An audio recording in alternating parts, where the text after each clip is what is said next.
I swear, man, the market, the economy, the world, every single day just gets crazier and crazier and crazier. And no exception to that is media and news reporting. And we just had something pretty fascinating come out from Business Insider. And it's honestly surprising that this came to be. This is coming from Insider, and it is a claim against Portnoy, Dave Portnoy. And it says this: I was literally screaming in pain.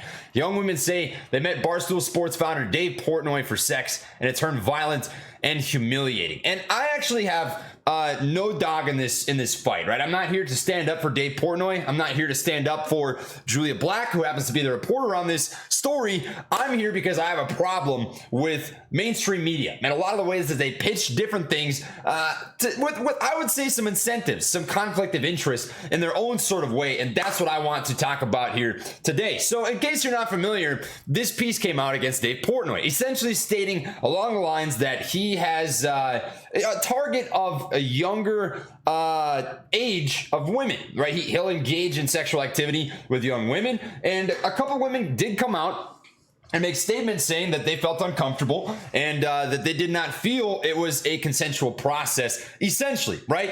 And my issue with this is here, right?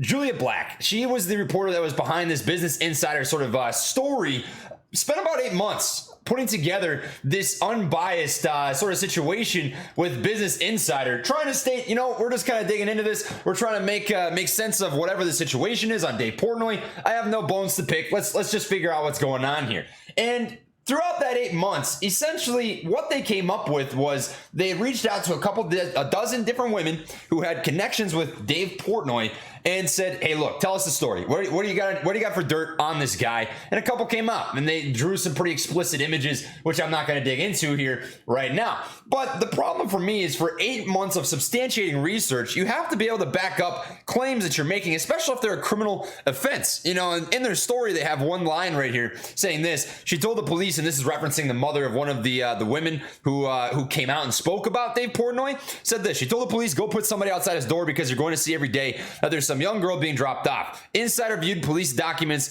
confirming this call. And then later you have this come out right here, right? And this is from a different news reporting station. Nantucket police spokesman Lieutenant Angus told NBC News on Friday the department had not received the phone call as described in the Insider article, and he had not spoken to Black. Matt Vigar, also out of the department, was not currently investigating Portnoy. And to me, that raises some questions, because if you are making some statements within this article right off the bat that don't necessarily line up with the truth, well, there's a lot of different things that could be stretched in that same sort of way. And I want to dig into, now that we kind of established that, the main problem that I have with Business Insider is it looks like this is an inside job, right? Penn, Penn. This is a company associated with Dave Portnoy. Essentially, they're a gaming / sort of gambling business. And obviously when this news came out, the company took an absolute dump. The day of the news article, the stock was down 21.08%. But probably the wildest thing about that entire situation is it looks like there are people that knew that was going to happen. Unusual Whales, right? He has a great product, the Unusual Whales Options Flow Tracker, put this out there. It seems someone was front loading it too, buying large put positions. Someone was seemingly planning the dip. Let me know if you need help explaining this. And you look at the options flow coming in, and it was extremely bearish, right? It seems as if there were people that knew this news article was going to, in fact, come out and front loaded the position. Now, this, if you're not familiar, is what I would consider pretty damning insider trading, because sure, I mean, it's possible, I guess, that tons of people just dumped tens of thousands or hundreds of thousands of dollars into put positions right before the article came out. But how likely is that, right? That's a coincidental sort of thing that I don't think is a coincidence. And on top of that, you have another problem, right? Check this out. Dave Portnoy dug this up about this gentleman right here. His name is Henry Blodgett, and he is the CEO of Insider. Now check this out. In 2002, then New York State Attorney General Elliot Spitzer published Merrill Lynch emails in which Blodgett gave assessments about stocks which conflicted with what was publicly publicly published. In 2003, he was charged with civil securities fraud by the U.S. Securities and Exchange Commission. He agreed to a permanent ban from the securities industry and paid a $2 million plus fine, a $2 million disgorgement. And what this is essentially saying is the CEO of Business Insider, which put out this piece, which affected a company which could have potentially been insider traded, has a history of fraudulence. I mean, that's just as simple as it gets. That is pretty blanket evidence that this gentleman right here, Henry Blodgett, has a history of that sort of thing. Now, like I said, this is alleged. This is me sort of connecting dots. I cannot say with absolute certainty that he's connected. I'm not even accusing this guy. But what I'm telling you is that there's a lot of fishy things that are going on with this this situation with Business Insider. I don't think it's a coincidence that you saw this stock absolutely tank. And before that, somebody front loaded this. That's a problem for me, right? It's a problem for me that the police report that they said they backed up and they asked about, they didn't actually call in and ask. They didn't actually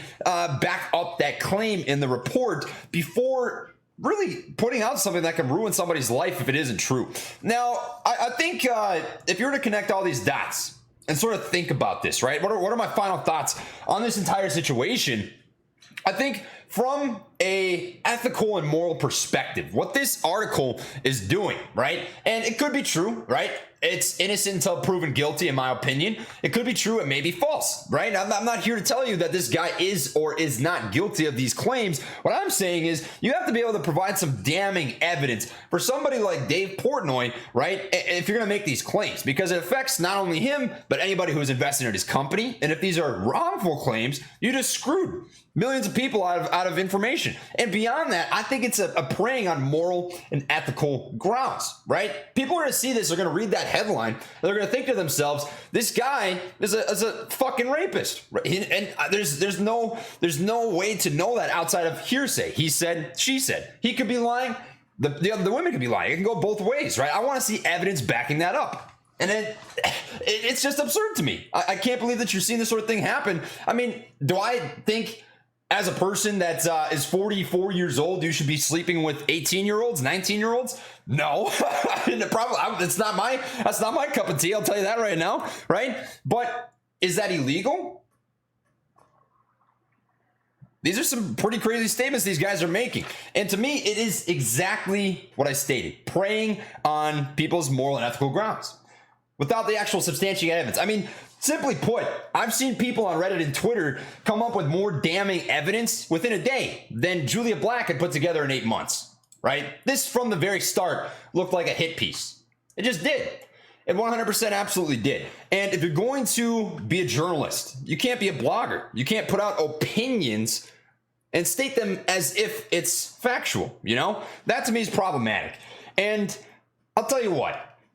There are people in my life who have been victims of sexual assault. And I'm not going to get into the details and I'm not going to talk about names or anything like that, but that's a really shitty thing, you know? It obviously sucks. It affects that person, honestly, sometimes for life. It's terrible. But what you're doing if you're putting out a piece like this without actually having the facts is you're undermining that in and of itself. And from a securities and financial perspective, it creates the opportunity for what I would consider to be securities fraud. People front loading a massive flush on a position. Sketchy stuff, guys. I don't know. Like I said, I've got no dog in this. Dave may be guilty, he may be innocent. What I'm here to tell you is this looks like somebody took advantage of this piece and planned on taking advantage of this piece. And that's some sketchy shit. That's sus. That's sus as it gets. And that's what I've got for you. So catch you guys on the next one. Much love. Light taps. Peace.